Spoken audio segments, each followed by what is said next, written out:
Magandang umaga po sa bawat isa. Alright.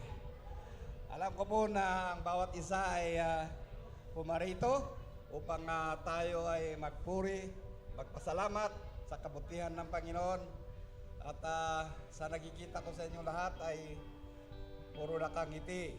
Kaya alam ko ang kagalakan ay nasa bawat isang sa lahat. Kaya sa pagkakataong ito, sa ating pag-uumpisa sa ating pananambahan ay inaanyayahan ang bawat isa na tayo ay magsitayo. At tayo po ay manalangin, magpasalamat sa kabutihan ng Panginoon. Sapagkat alam ko sa mga mga araw ay maraming nakaranas ng kapagsubukan, karamdaman, at problema. Subalit, ang sabi ng Panginoon ay kung tayo ay nagpapatuloy at humihingi ng kanyang biyaya at pagpapala, tayo ay tutugunin niya.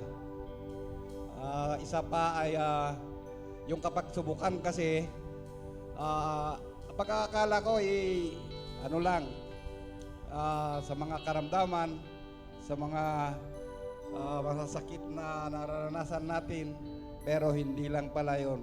Kahit ang pagpapala ay isang kapagsubukan kung hindi tayo magpapatuloy at panghawakan ang pangako ng Panginoon. Kaya sa pagkakataong ito ay tayo ay lahat ay mag-alay ng panalangin at pasasalamat sa ating Panginoon.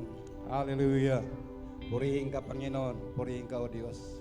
Dakilang Diyos na makapangyarihan sa lahat, tunay na kami, Panginoon, ay nagpapasalamat na parito ang bawat isa upang ikaw ay aming pasalamatan, luwalhatiin, dakilahin sa iyong kabutihan sa bawat isa sa amin, sapagkat hindi po namin may ipagkakaila sa iyo, dakilang Diyos, ang iyong pagpapala, ang iyong pag-iingat, sapagkat sa buong magdamag, kami ay iyong iningatan, pinagpala, ang aming pamamahinga sa aming mga lupang katawan, dakilang Diyos, ay aming ipinagpapasalamat, sapagkat sa umagang ito ay ibinangon mo ang bawat isa, pinakahanda mo kaming lahat upang pumarito at ikaw ay aming sama-samang papurihan, pasalamatan sa lahat ng bagay na ipinagkaloob mo sa amin, lalong-lalo na sa mga nakaraang linggo, mga araw, Panginoon, na ang bawat isa ay patuloy mong pinagpapala. Kung kami man, Panginoon, ay nakakaranas ng karamdaman, ang bawat kapatiran ay meron kaming nalaman na nakakaranas ng karamdaman. Subalit nananampalataya kami sa iyo, O Diyos, na ang mga bagay na ito ay dumarating sa bawat isa amin. Subalit nariyan ka, Panginoon, na nagbibigay ng kagalingan sa bawat isa. Kaya inaangkin po namin, dakilang Diyos, sa umagang ito ang lahat ng iyong pagpapala, ang lahat ng iyong pagpapagaling sa lahat ng mga kapatiran nakakaranas ng karamdaman sa panahong ito, dakilang Diyos. Aming ning pinagpapasalamat ang linggong ito, dakilang Ama, sapagkat ginako mo, Panginoon, ang bawat isa amin na may kagalakan, may kapayapaan upang pumarito at ikaw ay aming pasalamatan, dakilain sa lahat ng bagay na ipinagkaloob mo sa amin, lalong-lalo na sa mga salita mo at sa iyong banal na Espiritu na siyang patuloy na nagbibigay ng karunungan at kaalaman, kaunawaan sa iyong mga salita, upang sa ganon, dakilang Diyos, kami ay magpatuloy at ikaw ay aming papurihan, pasalamatan, sapagkat ang iyong pangako sa bawat sa amin ay kung kami, Panginoon, ay magpapatuloy at kami ay panghawakan ng iyong mga salita at kami ay magtitiis hanggang sa wakas, kami ay makakaranas at kami ay makakatanggap, lalong-lalo na sa buhay na walang hanggan, na ito, Panginoon, ang iyong sinasabi sa iyong salita, na kung kami, Panginoon, ay magpapatuloy at magtitiis hanggang sa wakas, kami ay iyong ililigtas, dakilang Diyos. Kaya pinupuri ka namin at pinapasalamatan sa lahat ng ito, lalong-lalo na, Panginoon, sa iyong mga lingkod na ginagamit, sa umpisa sa mga aser, sa lahat ng mga mangunguna sa pag-aawitan, at higit sa lahat, ang iyong mensahero sa araw na ito, dakilang Ama. Hiling po namin, dakilang Diyos, ang iyong pagpapala, ang karunungan at ang pagtatagumpay ng bawat isa, sapagkat aming ipinagpapasalamat na po, Panginoon, sapagkat lahat ng iyong sinabi at ang aming pinag-aaralan sa buong isang buwan na ito, dakilang Diyos, ay pinapakita mo lamang, Ama, ang iyong kabutihan, sapagkat hindi lamang sa karamdaman, hindi lang sa kahirapan kami na nasusubok sa aming pananampalataya, kundi sa lahat ng iyong pinagkakaloob na naging sanhi ng aming panlalamig sa iyo. Kaya aming pinagpasasalamat sapagkat sa araw na ito, dakilang Diyos, ay muli kami makakarinig ng iyong salita na ihahatid ng iyong lingkod na gagamitin sa araw na ito. Hindi pa man namin narinig, subalit ito ay aming pinagpapasalamat sapagkat alam po namin na ito ay maging pagpapala sa aming mga buhay bilang isang mananampalataya dakilang Diyos. Kaya pinupuri ka namin at pinapasalamatan, lalong-lalo na doon sa mga kapatiran na wala pa sa oras na ito. Aming dalangin dakilang Diyos na samahan mo sila, pagpalain, nagalakan ang kanilang buonin paparito sa bahay-sambang ito pag ikaw ay aming sama-samang itaas, luwalhatiin at papurihan. Kaya sa pagkakataong ito, dakilang Ama, tanggapin mo ang aming pagpupuri at pagpasalamat sapagkat ikaw lamang, dakilang Diyos, ang dapat tumanggap ng lahat ng papuri at kalawatian. Sa pangalan ni Jesus, ito ang aming samot dalangin. May pasasalamat, dakilang Ama. Purihin ka, Panginoon. Ang lahat ay magsabi ng Amen.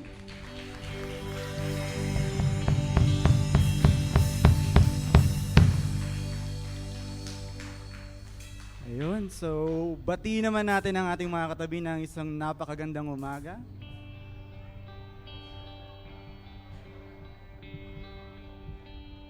Halos ilang araw ding laging naulan, pabugso-bugso, pero ngayon nakita niyo naman umaaraw na ulit. So, purihin natin ang Panginoon. So, anumang panahon, umaraw man o umulan, ay patuloy tayo magpuri sa Panginoon.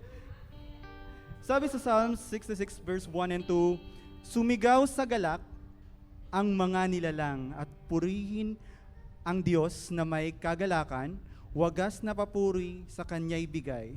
Awitin siya at luwalhatian. Kaya naman, let's prepare our hearts upang ibigay ang karapat-dapat na pagsamba sa Panginoon. Bigay natin ang mataas na pagsamba sa Panginoon.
Pagsamba ibibigay, dapat lang mas mataas na pagsamba ibibigay, dapat lang sa Diyos, sa Diyos, sa Diyos, sa Diyos. Buhay ay ang aking magsamba. Diyos na siyang manilikha,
hamba sa kawalan. Pagpapala mo'y laging laan, di matatapos sa panganib.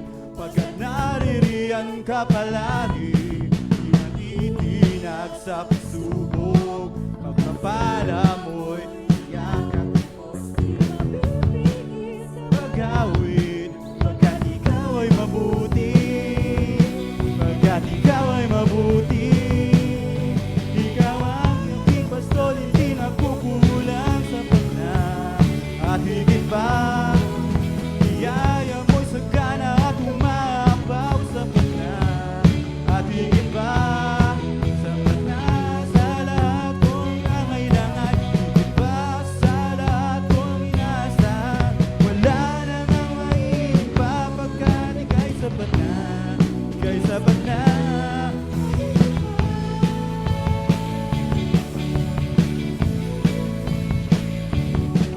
Mga hamba sa kawalan, pagpapala mo'y laging laan, di matatakot sa panganib.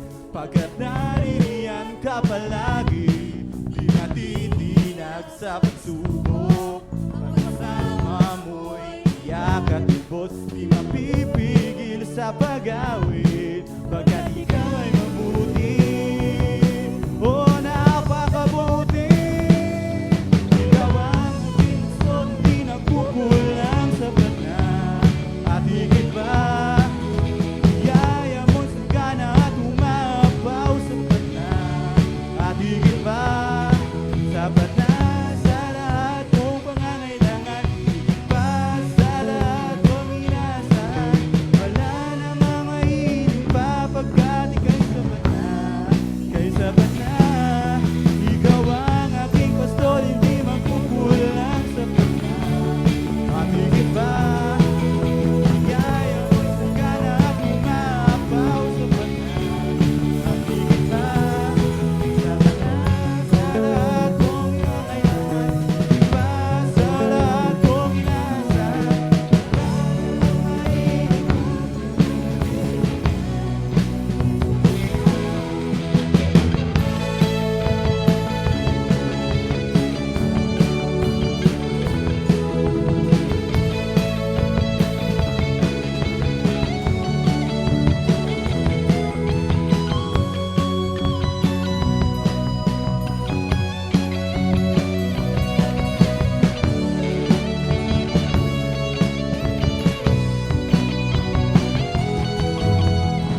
Aking pastol, hindi nagkukulang sapat na.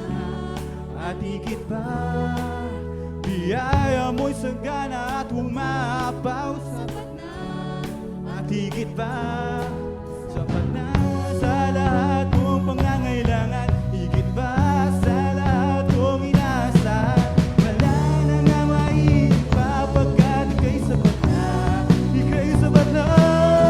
Ikaw ang aking gusto, hindi nagkukulang sa pagna.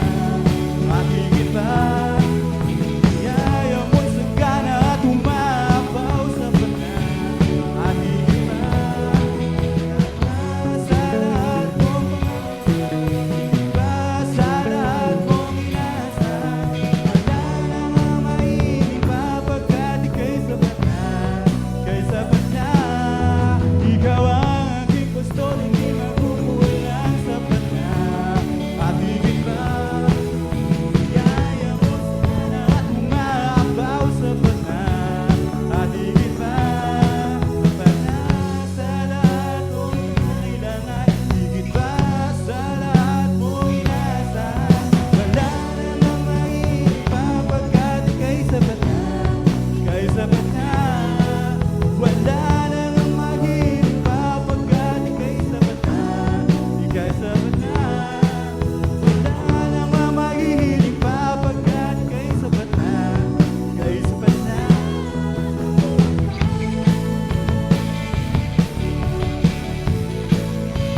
let's take this moment to evaluate ourselves. No? So kung ano ba talaga yung tanging kailangan natin sa buhay?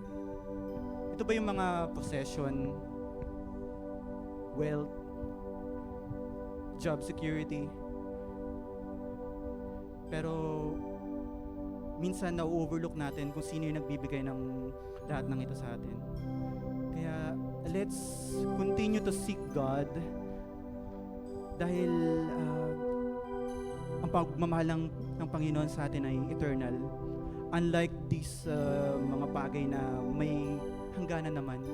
Pero ang pag-ibig sa atin ng Panginoon ay tiyak na walang hangganan.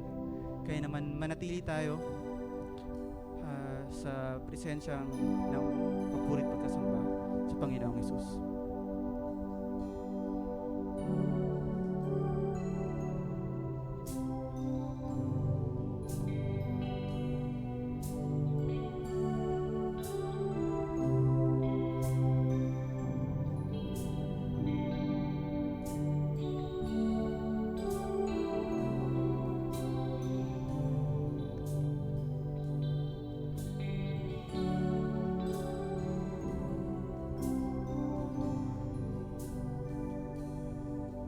Samahan mo, O Diyos,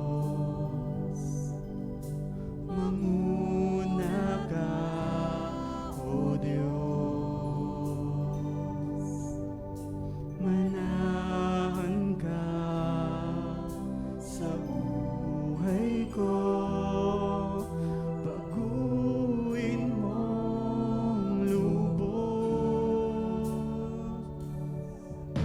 Samahan mo, O Diyos,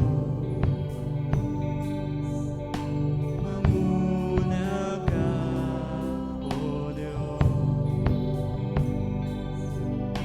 manahan ka sa pagsamba, yakapin mong lubos, pagkat ikaw ang tanging kailangan, biyaya mo at kapangyarihan, daluyan mo ang pusong natitigang, O Diyos.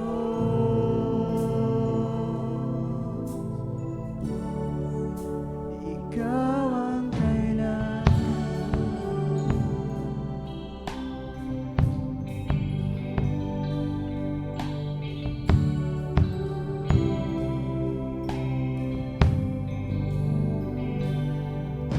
Samahan mo, O Diyos,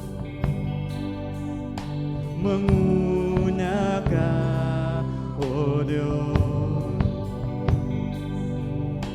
manahan ka sa buhay ko, baguhin mong lubos. Samahan mo, O Diyos, manguna ka, O Diyos, manahan ka sa pagsamba, yakapin mong lubos, pagkat ikaw ang tanging kailangan, biyaya mo at kapangyarihan, daluyan mo ang pusong natitigang, O Diyos,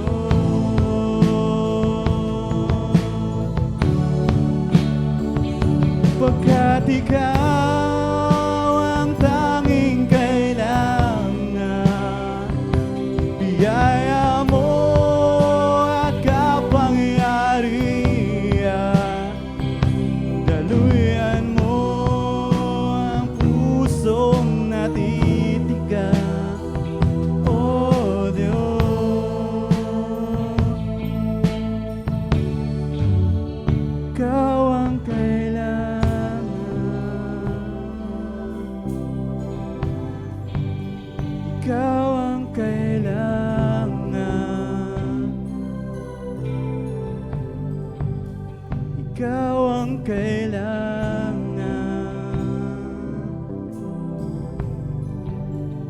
ikaw ang kailangan.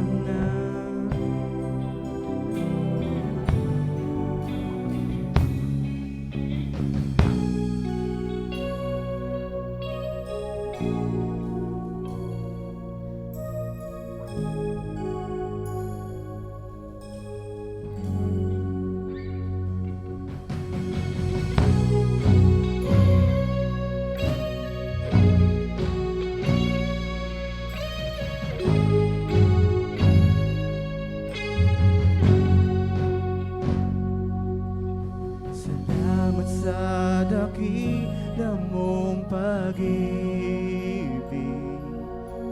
Salamat sa pagyakap mo, Ama. Ang presensya mo ang ninanais ko. Ang puso ko ay para lang sa'yo. Nararapat ka sa puri, luwalhati at pagsampa. Sus, ika'y dakilain, magpakailanman. Nararapat ka sa papuri, luwalhati at pagsamba. Itataas ang ngalan mo, Ama.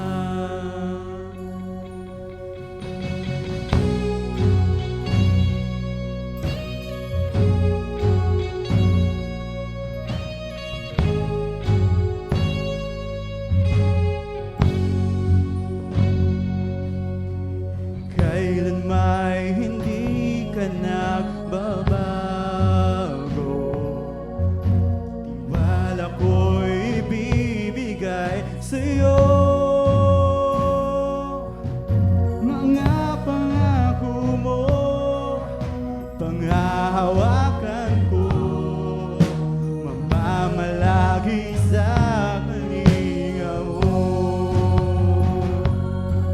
Nararapat ka sa papuri, luwalhati at pagsamba.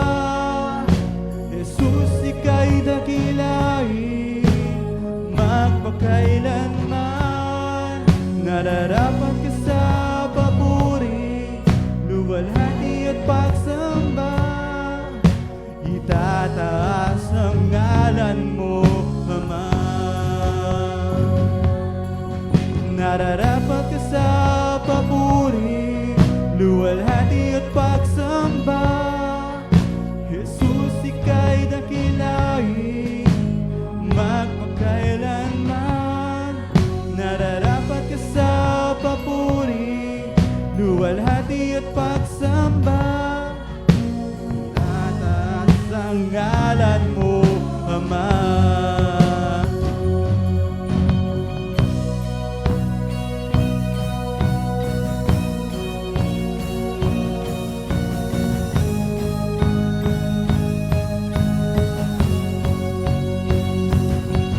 Ang iyong nilikha ay luluhod sa'yo. Tataas ang ngalan mo.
Isa pa nga po, bigyan natin ng napakalakas na palakpakan ang Panginoon.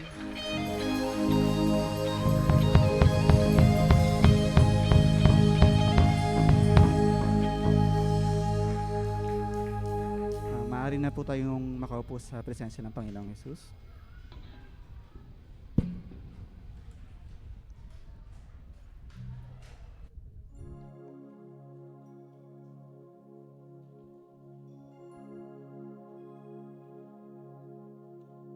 Amen.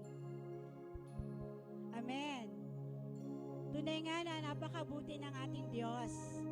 Amen po ba? Pakisabi po sa katabi niyo, mabuti ang Diyos. Ayan. And ngayon po sa ating pong pagbibigay, ihanda po natin ang ating puso. At dahil na-receive natin yung biyaya ng Panginoon sa araw-araw, marapat lamang na ibalik natin ito sa Kanya. Sabi po sa Matthew 6:33, ano pong sabi doon? Seek first the kingdom of God and all these things shall be added unto you. Kaya ipagkatiwala natin sa Panginoon ang lahat ng bagay sapagkat siya po ang nararapat ng ating pagtitiwala. Amen? So iyuko po natin ating mga mata at iyuko ang ating ulo at magpasalamat sa Panginoon. Father God, napakabuti mo nga po, Panginoon, sa buhay namin, Lord. We acknowledge, Lord God, na lahat ng meron kami, Panginoon, nagmula ito sa iyo, Panginoon. Ikaw po ang nagbigay sa amin ng abilidad para makapag-produce, Panginoon. Kaya nga po, salamat, Lord God. Salamat sapagkat ang biyaya mo sa amin ay patuloy, Panginoon. Kahit minsan, Lord God, we don't deserve, Lord God. Pero, Lord, patuloy mo pa rin pinapakita ang biyaya mo sa aming buhay, Panginoon. And Lord, sa aming pong pagbibigay, Panginoon, we want to honor you, Lord God. We want to bring back to you, Lord God, yung honor, Panginoon, sa mga biyaya, sa lahat ng mga natanggap namin, Panginoon. Sapagkat you deserve, Lord God, ng praises namin, Lord God. Tanggapin mo po ang aming mga kaloob, Panginoon. At nawa ang mga salaping ito, Lord God, ay magamit, Lord God, para, Lord, yung kingdom mo pa ma-expand, Lord God.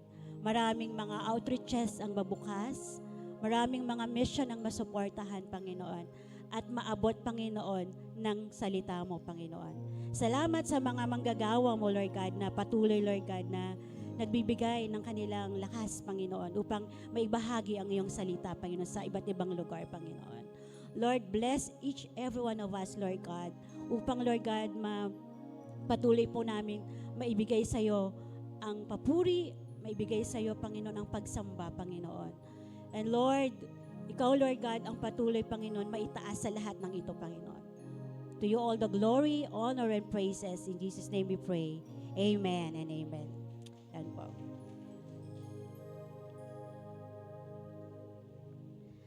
At ngayon po sa ating pakikinig ng salita ng Diyos, ihanda po natin ang ating puso at isip sa pagtanggap ng message ng Lord ngayong umagang ito na dadalihin ng ating pastora ni Macalindo. Pastora. Thank you po. Every time po na ini-introduce nila akong pastora, yung nag-i-introduce po laging tumatawa, ano po. Yun, good morning po sa bawat isa sa atin. Pakingitian naman po ang inyong katabi. Amen. So, we will proceed now sa ating mga announcement, mga nakalinya pong activities so that we can pray po sa mga events na ito. Sige po, pa-flash. Yan. Malapit na on August 19 to 21 po, ipag-pray natin ang ating mga leaders na magpa-participate para po sa leadership seminar. Yan. Ikikater po sa atin yan ng IGM, sila Pastor Sheen.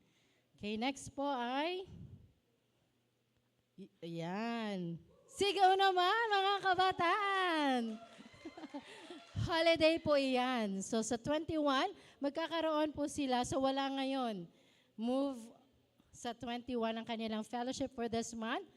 At yan po ay UCY Olympics. Masaya iyan. So sa 7 a.m. ang start to 4 p.m. po. Dito ba yan sa, dito ang meet up. Ang venue nyo ay? Arca? So sa iba. Wow, ang saya niyan. Magsaysay. Okay. So next naman po ay para sa mga kababaihan. Striving against all odds ay gaganapin ng August 29 from 8 a.m. to 12 noon po. Okay.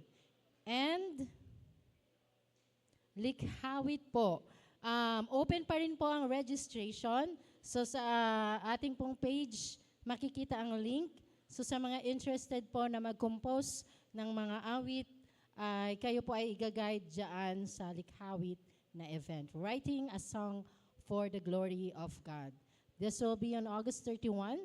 Holiday din po ito kasabayan ng ang mga kalalakihan ay sa ibang lugar. At dito naman po yung mga meron pong mga gift ng yan, sa music. Yan.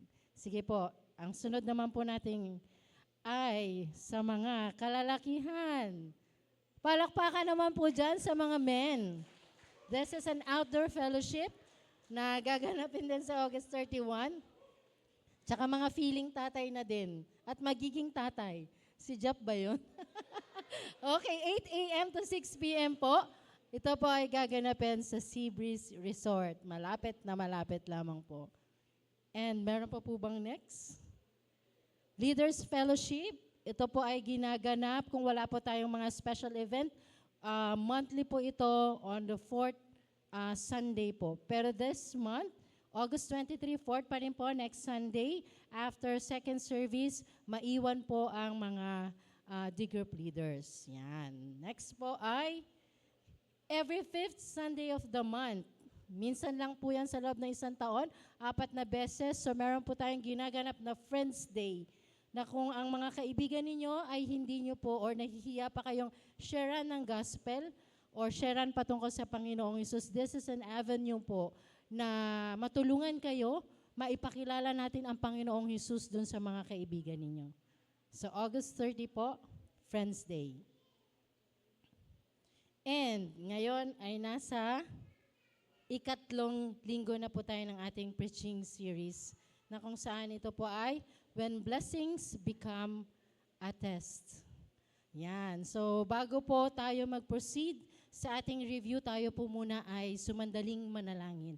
Let us all pray. Hallelujah, Father God. So thankful, O God, na ginather mo ang bawat isa sa amin ngayon at masarap, Panginoon, at makikita namin, Panginoon, ang kagandahan ng panahon.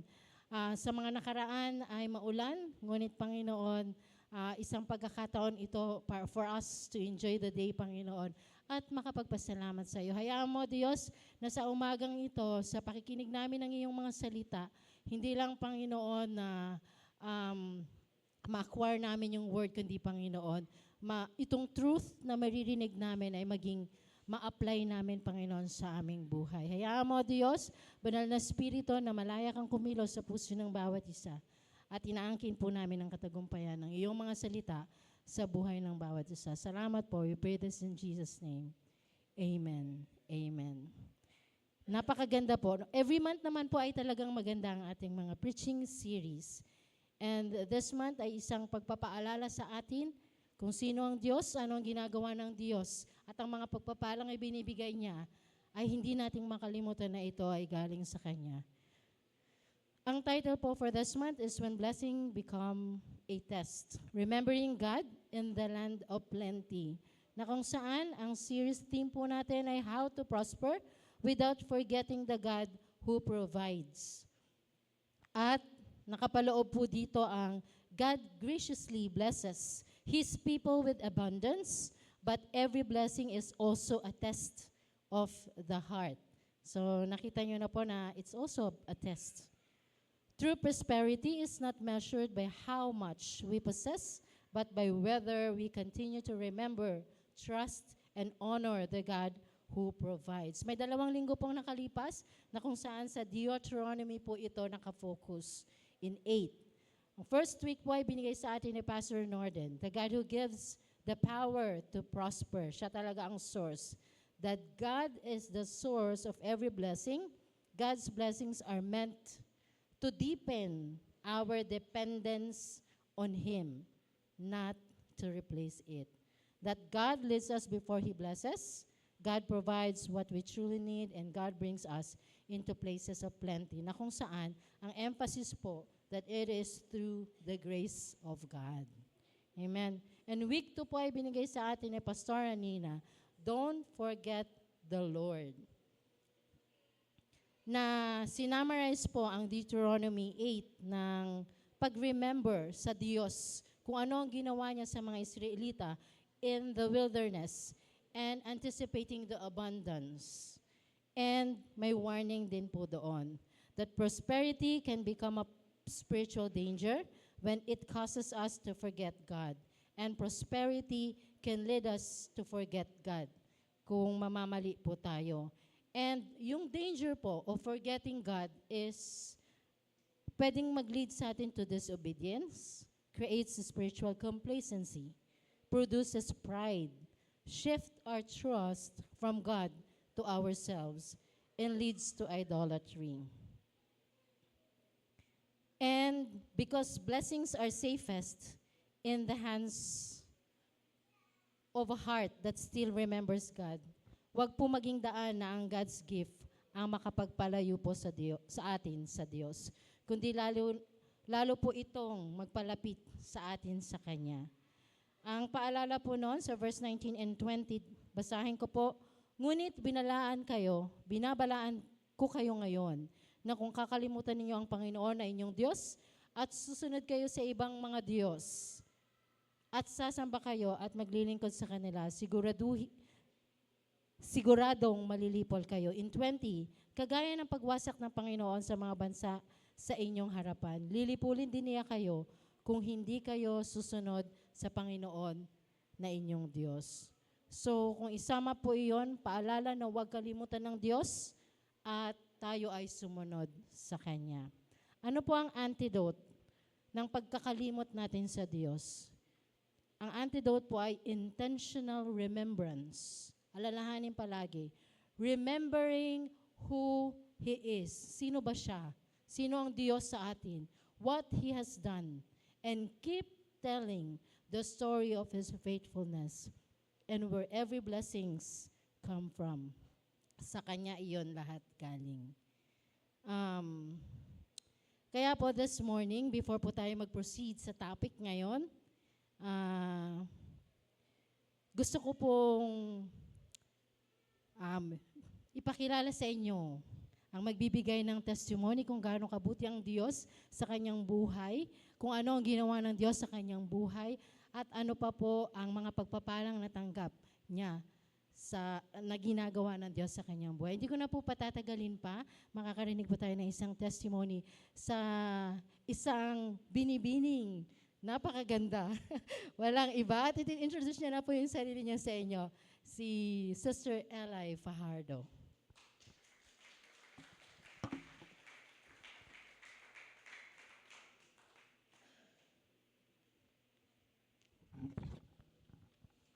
Naiiyak na po ako ngayon.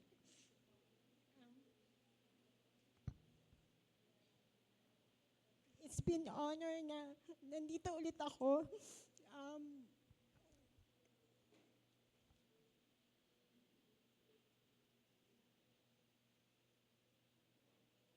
Siguro 15 years ago na tumayo ako dito sa pulpit, and siguro na-overwhelmed lang ako dahil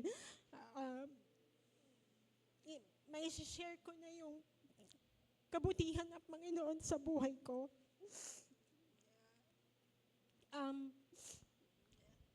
Sa mga hindi po nakakilala, ako po si Eli, si Eliza Fajardo. People call me Eli here. Isa po akong kabataan dati dito sa SBC 15 years ago. At ngayon ay isa na akong mother of one. A single mother to be exact. Pero ngayon ay nagbabalik na ako sa Panginoon at sa church. You may wonder, how did she end up like that? So let me give you a brief backstory of myself. lumaki po ako sa isang Christian family. Pang fourth generation Christian na po ako or kami. We are surrounded by pastors and ministers, missionaries. So naturally, lumaki po ako sa Sunday school and church environment. Pero hindi po siya always consistent. Kaya kahit lumaki ako sa church, personal kong tinanggap si Lord Jesus Christ bilang Lord and Savior nung 16 years old na ako. At ito yung during the water baptism counseling. Mas lalong lumalim ang relationship ko kay Lord noong 18 years old na ako when I had the privilege to serve in the church. Si Ate Dang actually yung unang nag-tap sa akin to mag-involve sa ministry. At ang first na ginawa ko is MC sa program. And that opportunity led to another and another. Eventually, naging UCY president ako, 2008 for 2 years. Nag-serve rin ako sa GEM, sa CTD district, as a youth beat. Ang youth beat, ang ginagawa niya is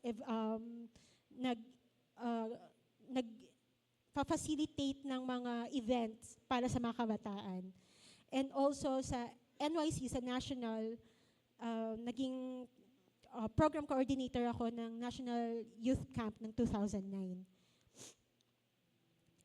Outside the church, together with my college friends, we organize campus ministries, events where we encourage young people about sexual purity and being unequally yoked in relationship. So I'm very devoted, zealous in that issue.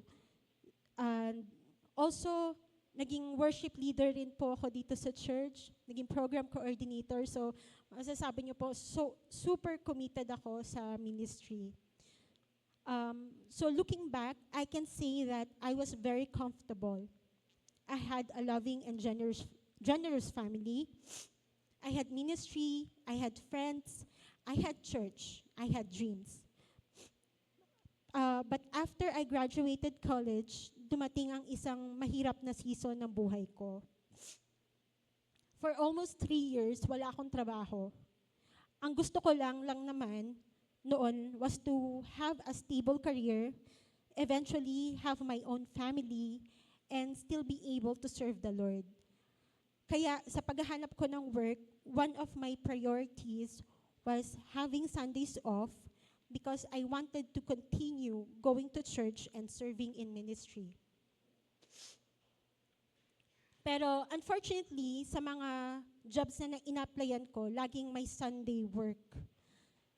I really tried, I really did. For 3 years, wala talagang opportunity na dumating na aligned sa gusto ko. At habang tumatagal, na-frustrate ako. Especially when I saw my peers, my friends, my classmates, na they're already starting their careers and moving forward with their lives. Samantalang ako, parang stuck ako sa bahay church lifestyle. Doon ko unti-unting napansin na committed pala ako sa ministry, pero hindi fully surrendered ang heart ko kay Lord. I was serving God, but I was also beginning to believe that I knew better how my life should go. Dumating ako sa point na nawalan ako ng trust na kayang i-provide ni Lord yung dreams and ambitions ko. So I decided to take things into my own hands. Around 2011, I was 24 years old that time, nagkaroon ako ng opportunity na mag-abroad, which is really a land of plenty. And I thought, ito na siguro yung opportunity na hinihintay ko. I wanted a career, I wanted financial independence. I also thought maybe being abroad will give me a wider dating pool. So I left the country, and fortunately, I lived what I would call a very blissful life. I got almost everything I wanted. Nagkaroon ako ng career, nagkaroon ako ng financial stability, nagkaroon ako ng love life, though toxic nga lang, pero at least may love life. I experienced what the world will define as success. But here's what I learned. Hindi pala lahat ng gusto nating makuha ay makakabuti sa atin. Because while I was getting more, my priorities were changing. Dati, malaking bahagi ng buhay ko, ang church, ministry, fellowship, and relationship kay Lord.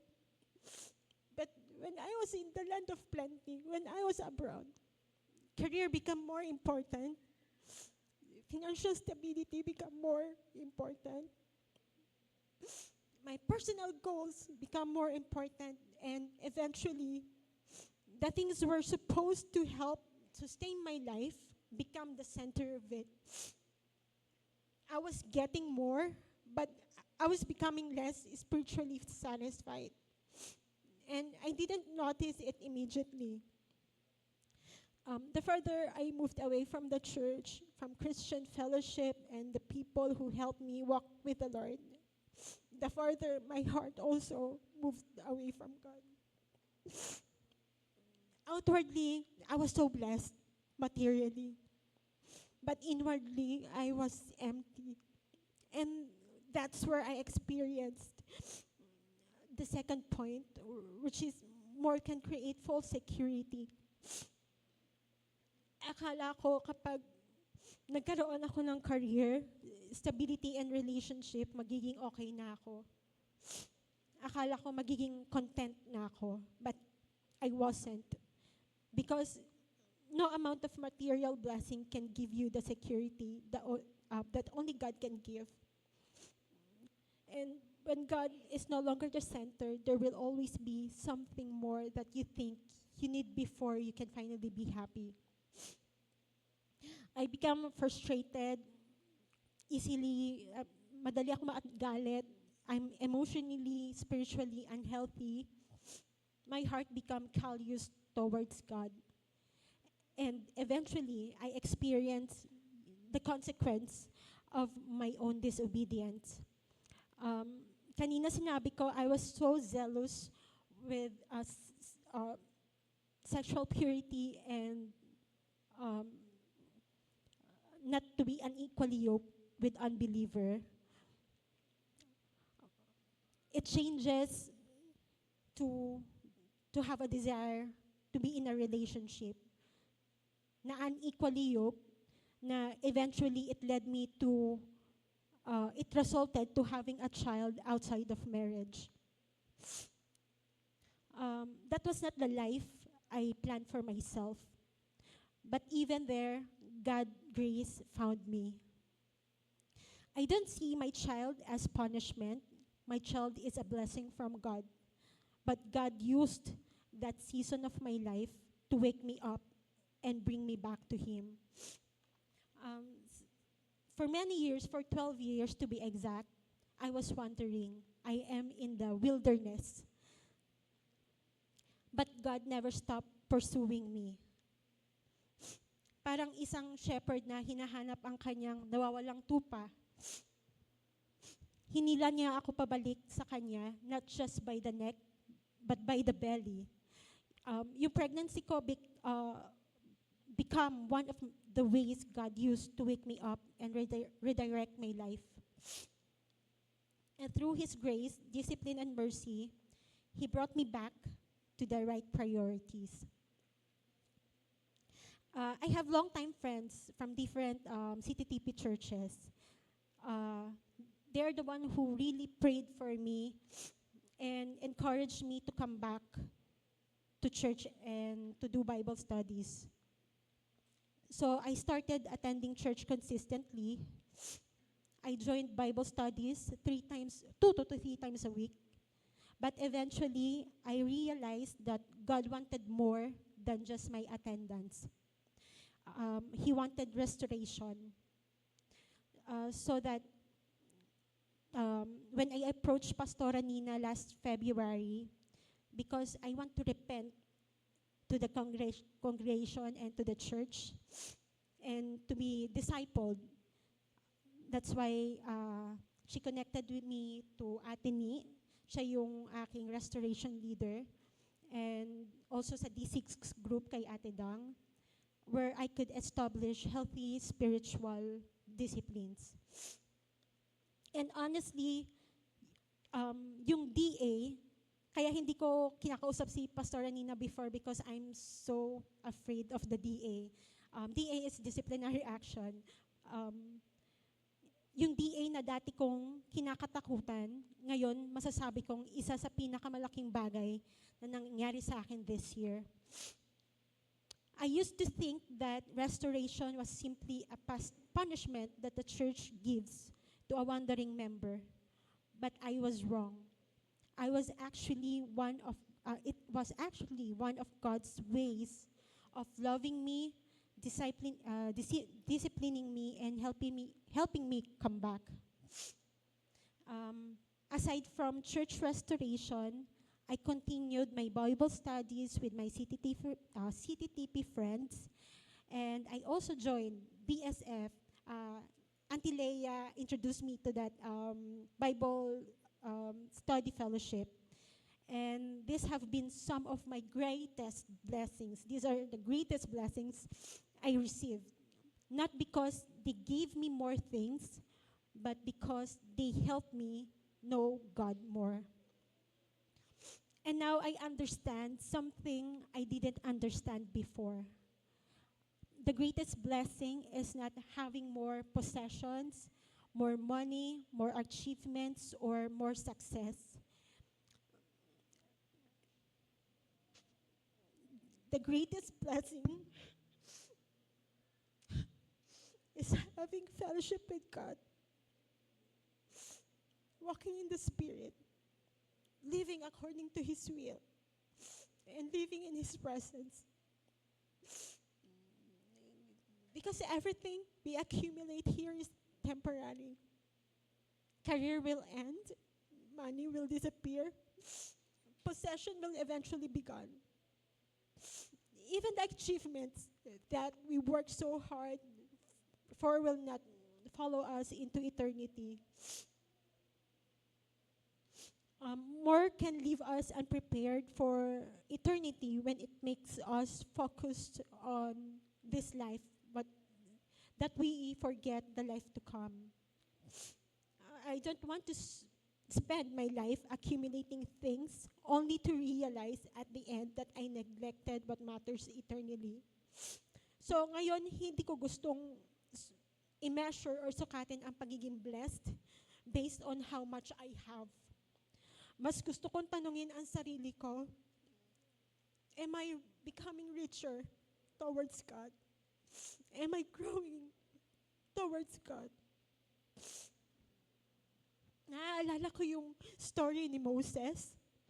He had the access to the treasures of Egypt, but he chose something greater because he saw beyond the temporary riches of this world. And that is what I want to learn. More is never enough when we're looking for something that only God can provide. Maaaring wala akong abundance na tinatawag ng mundo as success.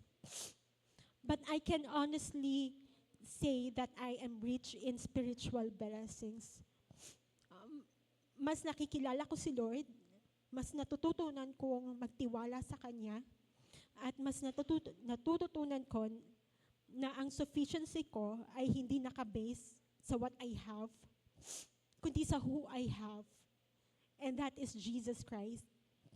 Kaya ang prayer ko ngayon ay hindi na, Lord, give me more, give me that, kundi, Lord, help me never to have so much that I forget you. And if God chooses to bless me with more in the future, my prayer is that the blessing will never become more important than the one who gave it. Because at the end of this life, what matters is not how much we accumulated, but whether we lived our lives knowing, trusting, and walking faithfully with the one who gave it all. That's my testimony. Thank you for listening. Sa Diyos po ang papuri.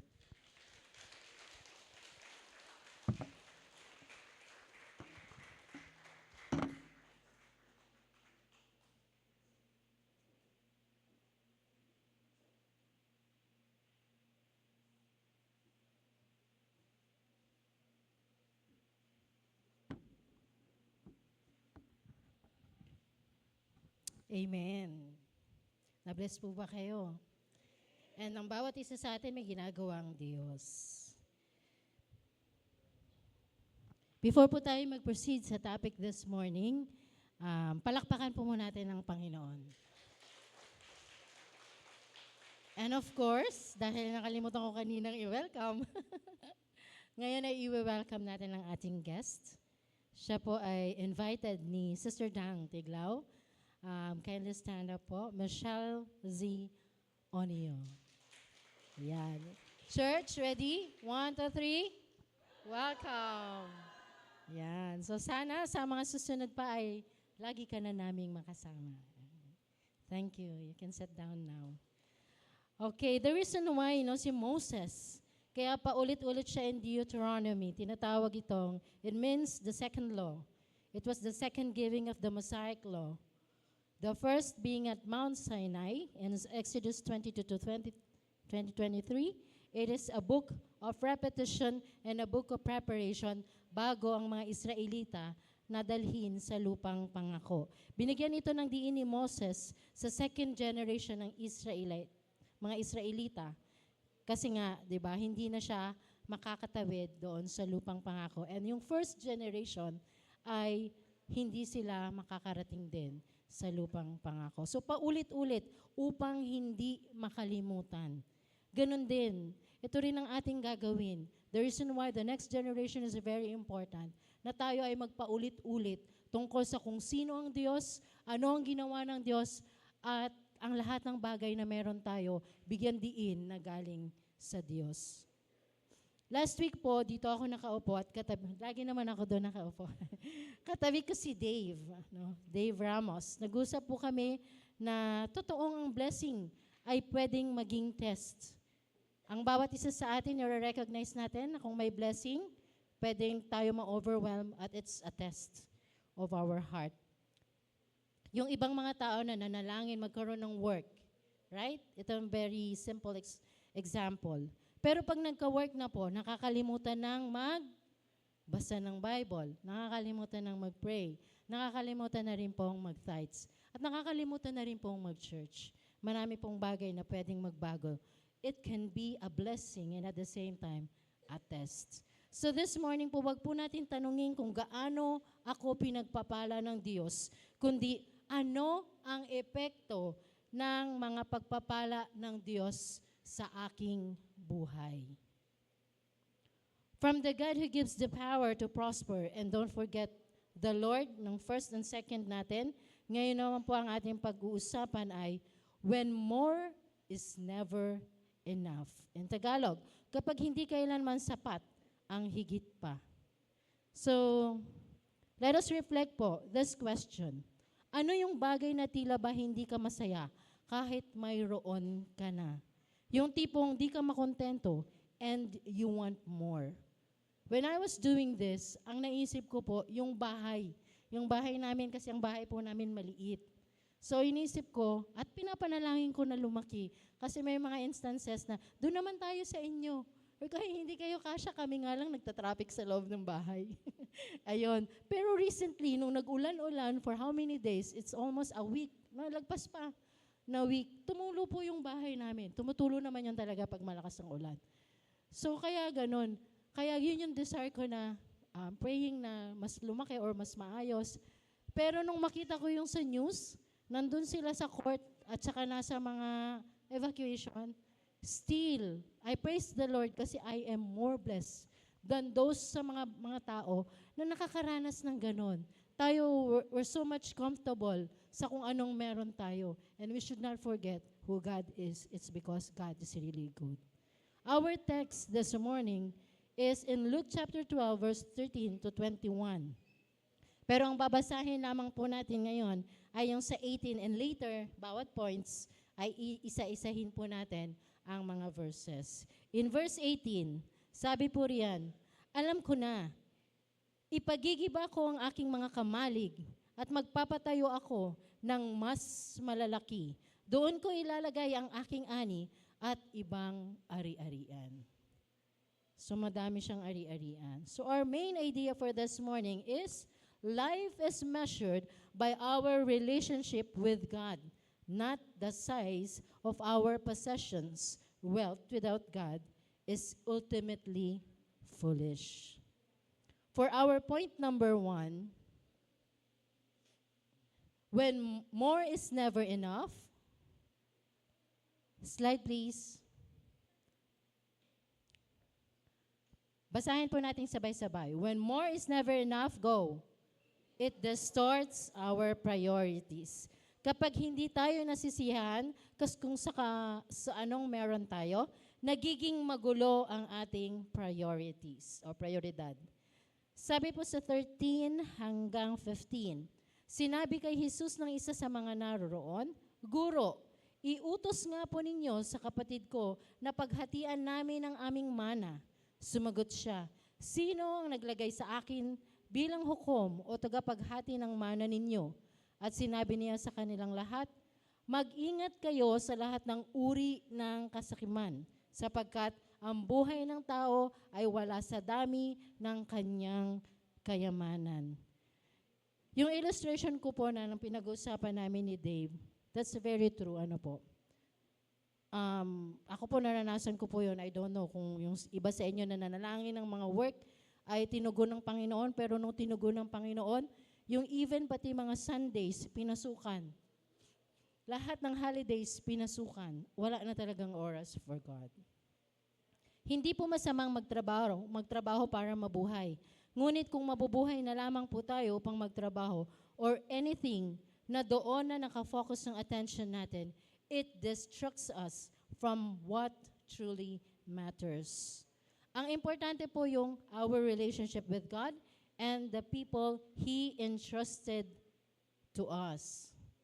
Pwede po kasing it has stolen the true purpose of God in our lives.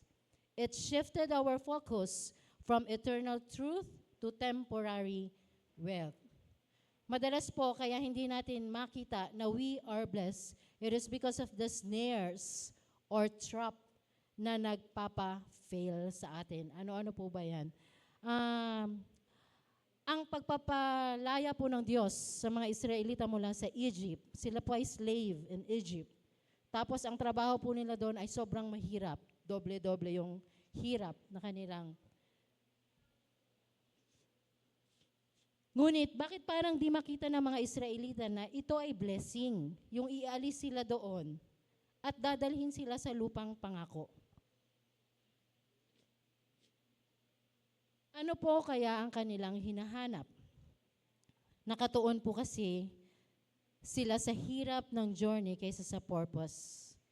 No? Palayain sila mula sa pagkakaalipin. Dalhin sila dapat sa lupang pangako. Pero sa ganong sitwasyon, when they are in the wilderness, tinuturuan po sila ng Diyos na magtiwala at hubugin sila bilang kanyang bayan. That it took them 40 years bago makarating sa lupang pangako na dapat 11 days lang ang travel. It is because of their unbelief. Ano po yung greatest snare or trap? Tignan po natin, mag-reflect po tayo kung isa po tayo sa mga ganitong klaseng tao. Una, murmuring. Ito po yung mahina o palihim na pagpapahayag ng dissatisfaction. Mahilig rin po ba kayong magbulong-bulong pag may mga issues? Hindi ako agree dyan, dapat ganito, ganon po, murmuring. Tingnan po natin in Exodus 16:2-3. Ang mga Israelita ay nagreklamo kina Moses at Aaron. Sinabi nila, mabuti pa sana'y pinatay na kami ni Yahweh sa Ehipto. Imagine that. ungrateful. Doon, nakakakain kami ng karne at tinapay hanggang sa gusto namin. Dito naman sa ilang na pinagdalhan ninyo sa amin, mamamatay kami sa gutom. Totoo ba yon? Hindi yun totoo. Sadyang nagmumurmur lamang sila. In Deuteronomy 8:3b, tinuruan nga kayong magpakumbaba. Ginutom niya kayo bago binigyan ng mana, it's the bread. Isang pagkaing hindi ninyo kilala, ninang inyong mga ninuno, imagine, specially made by God for them, intended for them. Ginawa niya ito upang ipaunawa sa inyo na ang tao'y hindi lamang sa tinapay na bubuhay, kundi sa bawat salitang nagmumula sa bibig ni Yahweh. Second po, grumbling. Ito yung paulit-ulit na pagpapahayag ng inis o dissatisfaction. In Numbers 11:1, dahil sa hirap na dinaranas, nagreklamo ang mga Israelita. Dahil dito, nagalit si Yahweh at pinaulan na ng apoy ang isang bahagi ng kanilang kampo. Sadyang matitigas po makukulit po ang mga Israelita. Even si Moses ay dapat mag-speak lang siya sa bato. Ang ginawa niya, pinukpok niya yung 2 beses yung bato para lumabas yung water. And the consequence of that, hindi rin siya nakarating sa lupang pangako. Number 3, complaining. Direktang pagsasabi na hindi ka nasisiyahan sa isang bagay. Ikaw ba ito? Tayo ba to? Mahilig ba tayo magreklamo? In Numbers 21:4-5, mula sa bundok ng Hor, nagpatuloy ang mga Israelita patungong dagat na pula upang iwasan ang Edom. Subalit, nainip sila sa pasikot-sikot ng paglalakbay. Nagreklamo sila sa Diyos at kay Moses, inilabas mo ba kami sa Ehipto upang mamatay lamang sa ilang na ito? Wala kaming makain ni mainom. Suyang-suya na kami sa walang kwentang pagkain ito. So much ungrateful. Grumbling, complaining, murmuring shows kung ano po ang totoong laman ng ating puso. And it is connected with unbelief, lack of gratitude, and self-entitlement. Mag-ingat po tayo na wala nito dito sa ating church. Or let us reflect kung isa ba tayo sa mahilig mag-murmur, grumble, and mag-complain. Yung wala na tayong maitulong, marami pa po tayong reklamo. Kaya madalas, ang mga blessing ay nasa harap na natin. Dahil mapaghanap po tayo, meron na, pero gusto pa man natin ng mas marami. Ang tendency natin, hindi natin makikita ang pagpapala. And this may lead us to distort our priorities. Ang tanong po, ano ba talaga ang ating mga priority? Is it earthly satisfaction? Let us reflect po with these questions. Una, are you more excited about your phone than your time with God? Do you spend more time checking your bank account than examining your heart? And lastly, is your calendar filled with making a living but leaving little room for worship, family, or serving God, or moment with God?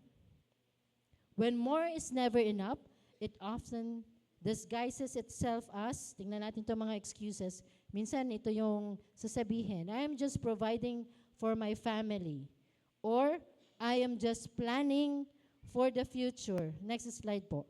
And I'm just trying to be financially secure. Ngayon po, what are your priorities in life? Kasi patandaan natin, ang priority po natin ay nagre-reveal ng ating treasure. And your treasure reveals your heart. Sinasabi po yan sa Matthew 6:21. And ang Panginoong Jesus po ay hindi niya sinasabing, don't have possessions. He said in Luke 12:15, watch out, be on your guard against all kinds of greed. Ito po ay isang paalala. What we are talking about here is a broader picture than greed. Mas malaki pa po. Pwedeng sabihin po natin, hindi ako greedy. Pero minsan, mas malala po kasi Naroon po tayo sa we are wanting for more. More money, more success, more comfort, more recognition, or more security. The issue isn't what's in your wallet. It is what's ruling your heart. Sabay-sabay po natin basahin ulit. 1, 2, 3, go. The issue isn't what's in your wallet. It is what's ruling your heart. Amen. So, paalala po ulit, the problem is not that God blesses us with more. Okay po yon. Ang problema po ay when more becomes more important than the God who provides it. So our application for point number 1, when more is never enough, ito po yung dapat natin gawin. Every day, put God first before pursuing more. Before making decisions about money, career, or possession, mag-stop po muna tayo. And tanungin natin, will this draw me closer to God or pull me away from Him? If ilalayo tayo sa Diyos, let's stop. At magpa-redirect tayo sa Panginoon.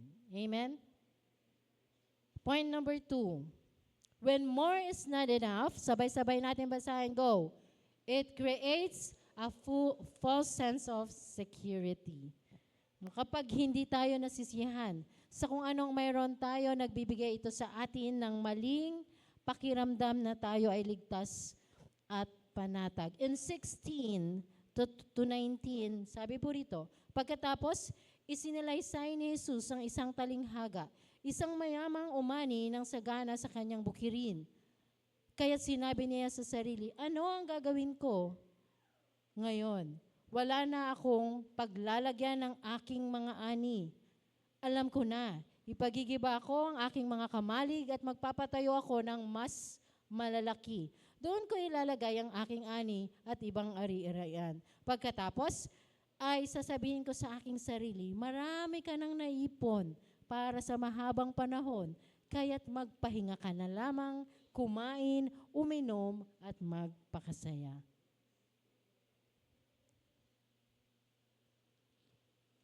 Tingnan po natin itong illustration. Nung nagpunta po kami sa Puerto Princesa, sa tabi po ng dagat ay gumawa po kami ng sandcastle. Yan. Pero every time po nasasalpok po yung alon na nawawash out. Tapos yung napwestuhan po namin na pinagstayan po namin doon, pag umaga, malayo, makakalakad ka sa buhangin. Pero kapag ka gumabi, katabi na po, nandun na mismo yung tubig. Anong tawag nga doon sa tides? Ayan, high tide na. So kahit nabalikan mo ng umaga at ginawa mo yun, wala pa rin. So the problem wasn't building the sandcastle. The problem was believing it would last. In the same way, money, investment, houses, and careers are not wrong. But if we believe they can guarantee our future, we're building our security on something temporary. Huwag natin po kalimutan na ang Diyos lang ang unshakable foundation. Pakisabi sa katabi mo, ang Diyos lamang ang unshakable foundation. Amen. Masarap po na may kausap, ano po? Let's have our reflection question. Yan. Ito po ay maganda. Kung bukas ay mawawala ang lahat ng bagay na nagbibigay sa iyo ng security, may peace ka pa rin kaya sa iyong puso? Yan. So kayo po ang makakasagot dyan. Alam niyo po, nung namatay yung tatay ko when I was 8 years old, maganda yung work niya kasi sundalo. Ang sundalo ay buhay siya, may pera, mamatay siya, may pera. Nakangiti yung related sa sundalo. Totoo po yun. Kaya lang ang problema po ng time namin, nung namatay yung tatay ko, 2 years hindi nag-materialize yung pension. Kaya talagang sobrang hirap. Pero po, pinaghirapan po yun ng tatay ko. Nung namatay po siya, hindi niya na alam kung kumakain pa ba kami. Hindi niya na rin alam kung makakatapos ba kami sa pag-aaral. Wala na. Hindi niya na alam, wala na kasi siya. So ganun po, no? Kaya hindi mahirap po talaga kapag ang pinanghawakan natin is something na puro material. Dapat balanse po. And our series is good kasi nagre-remind siya sa atin kung ano yung mga bagay na mas importante. Ano po yung implication po nun sa akin? Na kahit ano pong paghahanda ng isang tao para sa hinaharap, hindi po natin hawak ang future. And sa akin po, right now, ang pinakamahalaga para sa akin is yung relationship sa Diyos. At yun din po yung gusto kong bigyan ng diin sa mga anak ko, na kahit sa ano pang bagay, yun ang pinaka-importante at pwede nilang ipasa yung faith na meron sila sa mga susunod pang generation. At yun ang gusto ng Panginoong Diyos. Ito pong mga katanungan na susunod, reveal where our confidence truly lies. Yan. What gives you peace when you think about the future? Is it your bank account, your job, your investment, or is it God? Being financially responsible po ay wise. Being financially dependent is dangerous if our dependence shift from God to our possession. Para po sa ating application number 2. Now, when more is never enough, it creates a false security. Dapat po every day, let us trust God more than our possession. It's wise to save and plan, but don't let your confidence rest in your salary, savings, investments, or accomplishment. Planning wisely is biblical, but our ultimate security must never rest in what we own. It must rest in the God who owns everything. Amen? Let's have point number 3. When more is enough, sabay-sabay po kayo, go.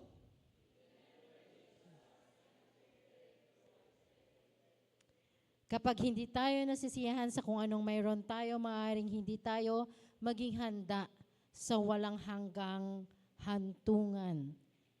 In 20 hanggang 21, ngunit sinabi sa kanya ng Diyos, hangal, sa gabi ring ito'y babawian ka na ng buhay.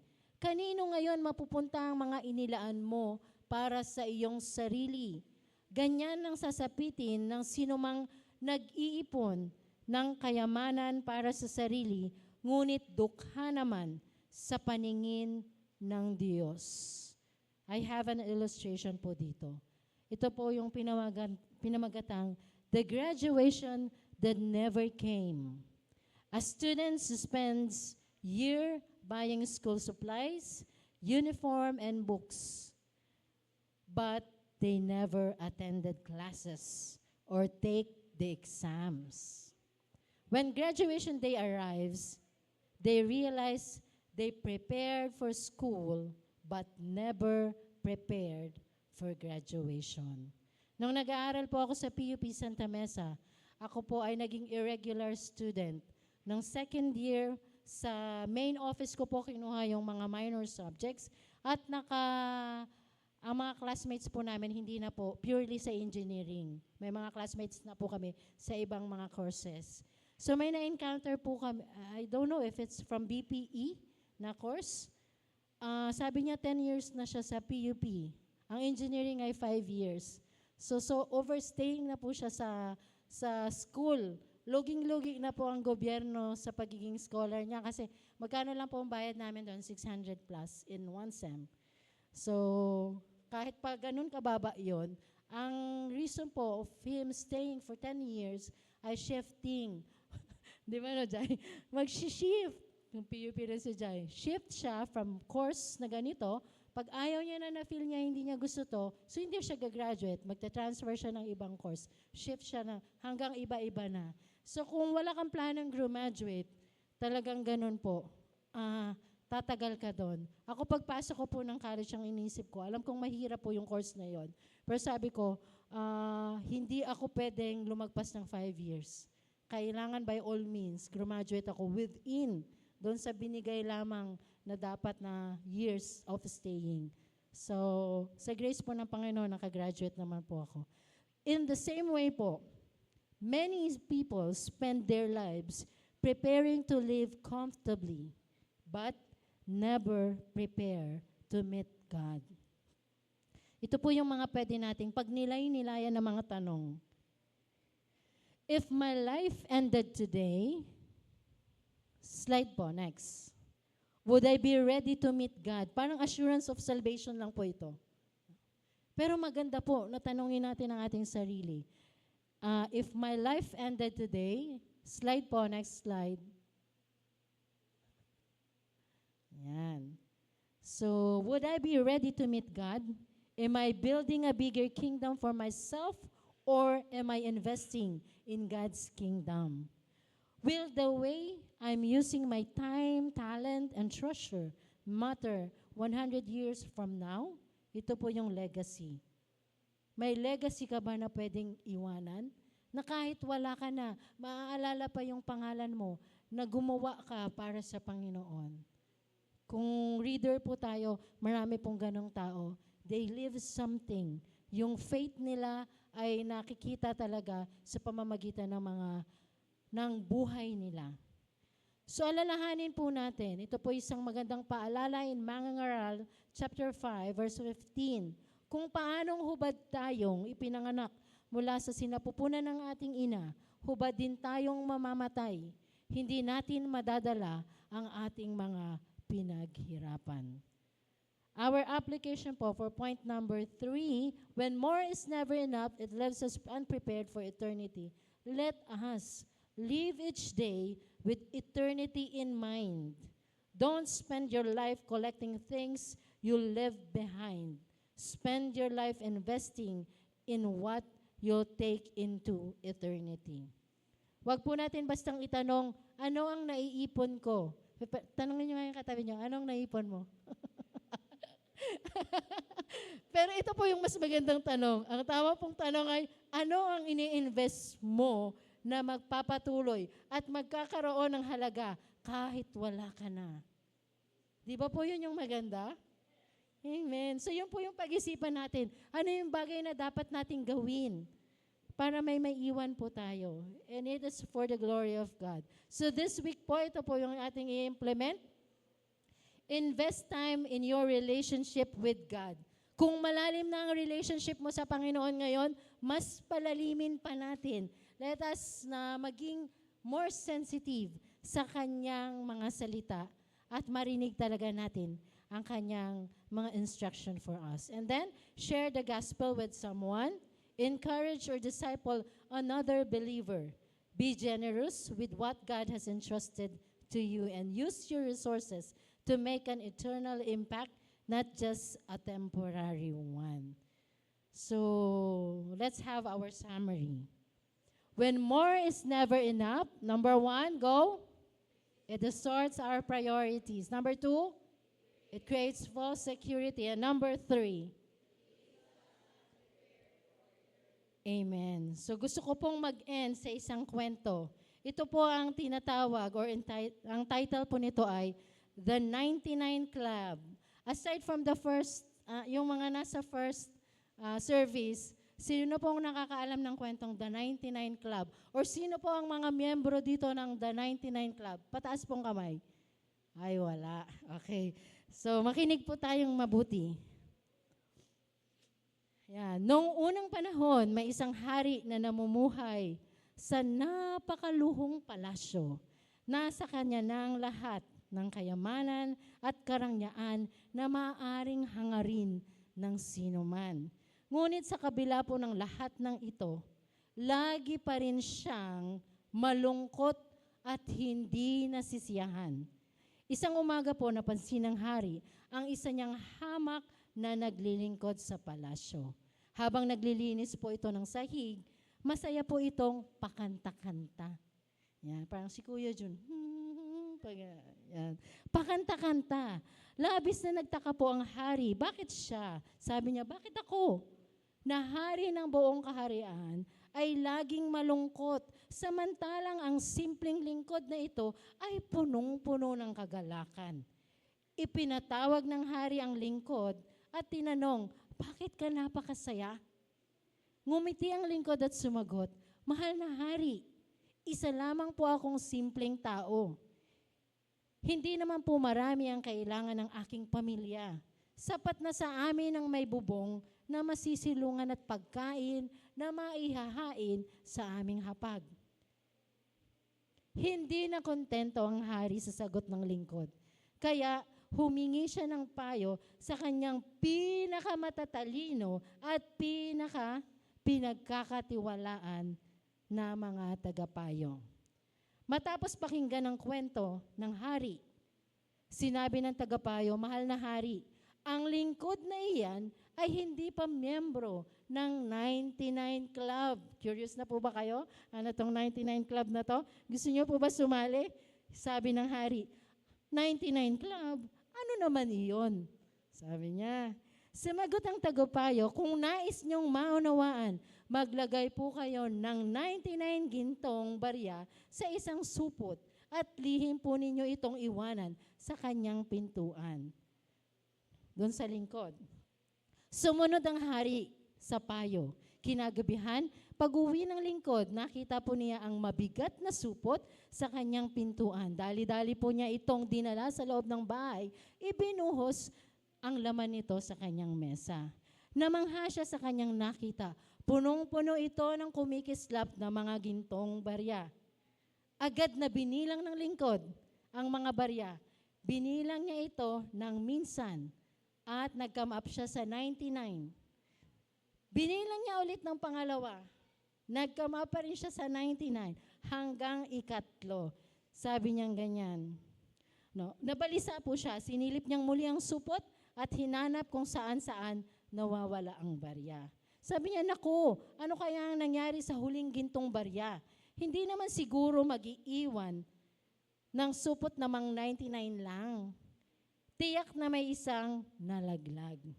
Mula sa sandaling iyon, lubusang nagbago ang kanyang pananaw sa halip na mapagpasalamat dahil mayroon na siyang 99 gintong barya, nakatuon na ang isip niya sa isang baryang wala sa kanya. He decided to do everything upang makumpleto ang kanyang koleksyon. Mas lalo siyang nagtrabaho, nag-overtime, nagtipid ng husto at maging ang pagkain ng kanyang pamilya ay binawasan niya upang makapag-ipon lamang para sa iisang gintong barya. Makalipas po ang isang linggo, napansin ng hari ang malaking pagbabago sa kanyang lingkod. Hindi na ito umaawit. Mukha na itong pagod. Mainitin na rin ang ulo, madaling magalit at wala na rin ang dating kasiyahan. Muling nilapitan ng hari ang kanyang tagapayo at nagtanong, ano ang nangyari sa aking lingkod? Bakit bigla siyang naging malungkot? Ngumiti po ang tagapayo at sumagot, mahal na hari, miyembro na siya ngayon ng 99 Club. Mayroon na siyang 99 na bagay, ngunit hindi niya ito ma-enjoy dahil ang buong isip niya at puso niya ay nakatuon sa isang bagay na wala pa sa kanya. Pakitanong ang iyong katabi, gusto mo bang maging miyembro ng 99 Club?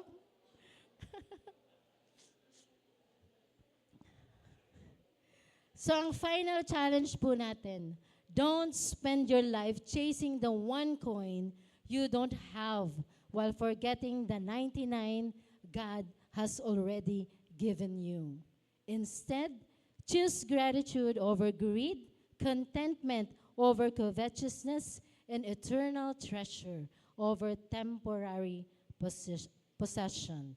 In 1 Timothy chapter 6 verse 17 to 19, sabi po dito, command those who are rich in this present world not to be arrogant nor to put their hope in wealth, but to put their hope in God, who richly provides us with everything for our enjoyment. So for our last po na hihilingin ko po na ang bawat isa ay basahin ito. Next po ay, sige pa po. Okay, so sabay-sabay po natin basahin. 1, 2, 3, go. The greatest wealth is not having more. It is knowing Christ, trusting Him completely, and being rich toward God. When God is enough, we discover that we already have more than enough. Amen? Hallelujah. So ngayon pong umaga, bago po tayo mag-close in prayer, and mananalangin po tayo, and we'll also pray for Pastora Perla. Sige po, punta po kayo dito. Tayo po tayo and let us extend our hand.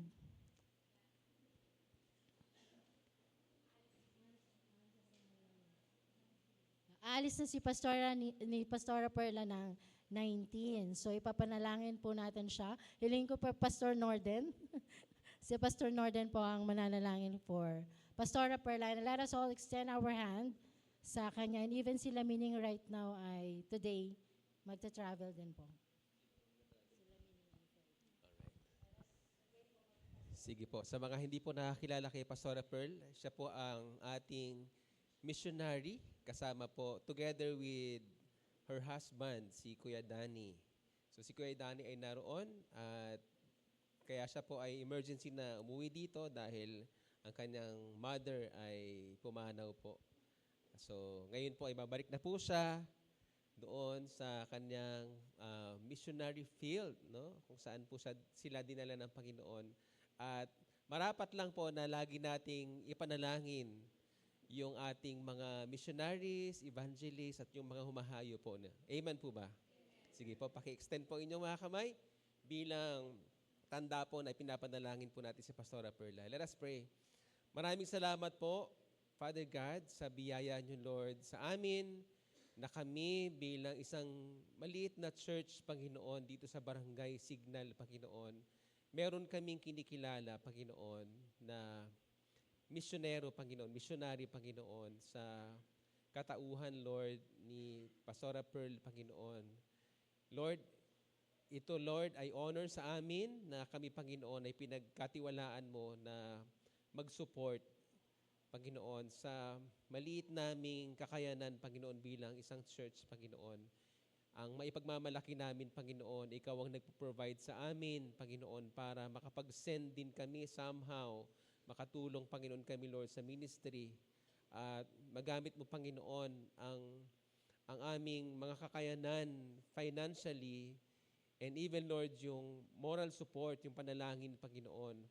Ang lahat ng ito, Lord, ay pagpapala na nagmumula, Panginoon, sa inyo na kailangan naming ibalik, Lord, sa inyo ang papuri, Panginoon. And right now, Father God, dalangin namin, Panginoon, ang pagbabalik doon, Panginoon, kung saan bansa, Panginoon, sila ipinadala mo, Panginoon. Ang dalangin namin, Lord, patuloy mong pagpalain sila, O Diyos, sa lahat ng aspeto ng pagpapala, Panginoon. Alam namin na financially, napakalaki, Panginoon, ng need, Panginoon, para may pagpatuloy, Lord, yung kanilang ministry doon, Panginoon. Kaya, Lord, patuloy naming dalangin na by your grace, Lord, i-provide mo, Panginoon, ang pangangailangan nila, O Diyos, doon sa Morocco, Panginoon. At ganoon din, Panginoon, yung kanilang paraan ng pag-stay doon, Panginoon. Ikaw ang patuloy, Panginoon, na gumawa ng mga kaparaanan para sila, Lord, ay magkaroon ng dahilan para, Lord, mag-stay, Panginoon, doon. Ang dalangin namin, Lord, hindi lang financially, Panginoon, kundi lahat ng support that we could give, Panginoon, moral support, encouragement, Panginoon, mga panalangin, Panginoon, mga pagbati, O Diyos, mga pangungumusta, Panginoon. Ito, Lord, ang kailangan din nila, Panginoon. Patuloy mong pagyamanin, Panginoon, ang church na ito ng mga mabubuting bagay na maaari namin ibuhos, Panginoon, sa kanila. Even, Lord, yung mga aming panalangin, Panginoon, sa kanila, Lord, madama nila, matanggap nila ito, Panginoon, ang lahat ng ito, Lord. At dalangin din namin, Panginoon, sa inyo yung kanilang kalusugan, Panginoon. Ikaw, Lord, ang siyang patuloy na mag-iingat, Panginoon, sa kanila. Gawin mo silang malusog, Panginoon. Yung kanilang pakikipagkaibigan, pakikipagsalamuha, Panginoon, doon. Patuloy mo silang bigyan pa, Panginoon, ng malawak, Lord, na wisdom na nagmumula, Panginoon, sa inyo. yung teaching, Panginoon, kung paano, Lord, talaga gagawin yung pagmi-ministry, yung pagmi-mission doon, Panginoon. Ikaw, Lord, ang siyang bahala, Lord. Pinagkakatiwala namin ang lahat ng mga bagay na ito, Panginoon, na hindi na namin kayang gawin, Panginoon. Pero alam namin na hindi mo sila pababayaan, Panginoon. Gaya, Lord, ang sabi mo, Lord, sa Great Commission, na sila, Panginoon, ay sasamahan mo, Panginoon, sa paghahayo, Panginoon, hanggang sa matapos, Panginoon, ang mission, Panginoon. Kaya, Lord, maraming salamat po, O Diyos. Ang lahat ng ito, Lord, ay pinagkakatiwala namin, Panginoon, sa inyo, Lord. Maraming salamat po, Lord. We speak blessing, Panginoon, kay Pastora Pearl at kay Brother Danny, Panginoon, sa kanilang patuloy na paghayo, Panginoon, doon. Maraming salamat po, Lord. Binabalik namin ang papuri, Panginoon, sa inyo, sa pangalan ni Jesus. Amen.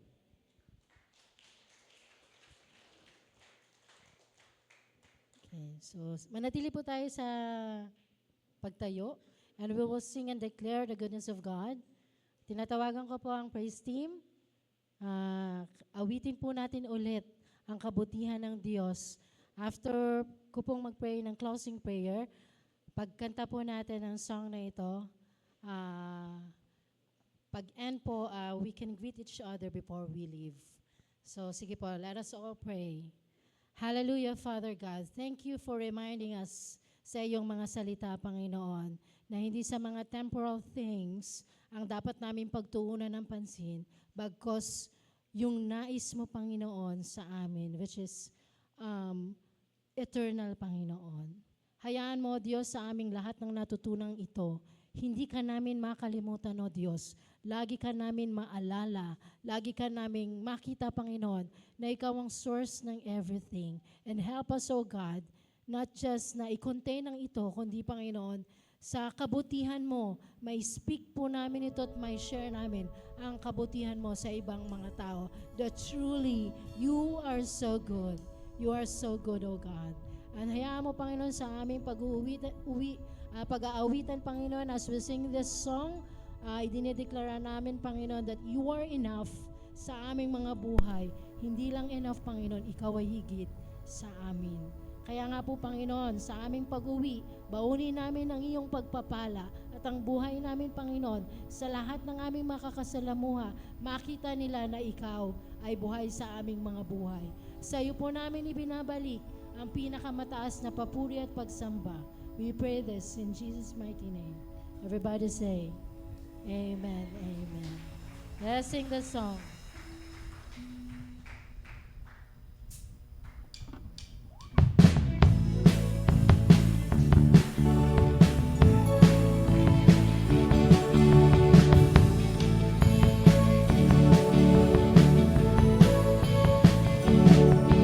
Mangangamba sa kawalan, pagpapala mo'y yaking daan, di matatakot sa panganib, pagkat naririyan ka palagi, di matitinag sa pagsubok. Ang pagsama mo'y tiyak at tubos, di mapipigil sa pag-awit, pagkat ikaw ay mabuti, pagkat ikaw ay mabuti.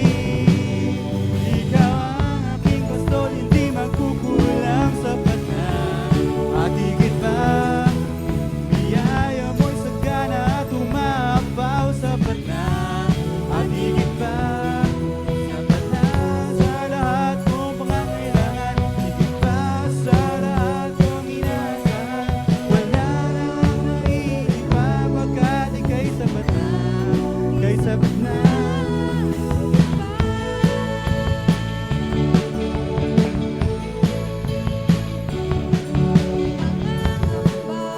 Sa kawalan, pagpapala mo'y laging daan, di matatakot sa panganib, pagkat naririyan ka palagi, di matitinag sa pagsubok. Ang pagsama mo'y tiyak at tibos, di mapipigil sa pag-awit, pagkat ikaw ay mabuti. Oh, napakabuti.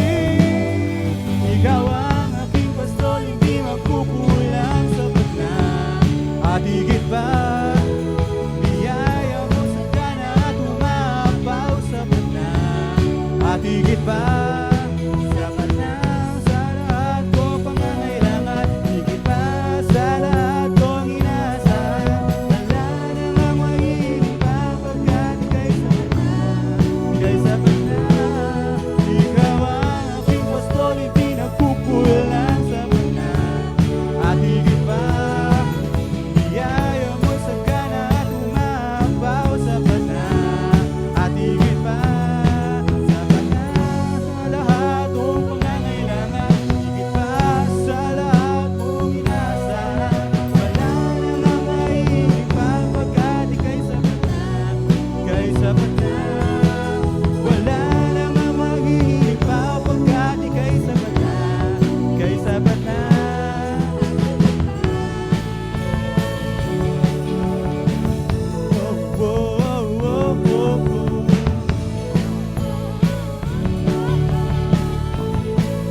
Amen.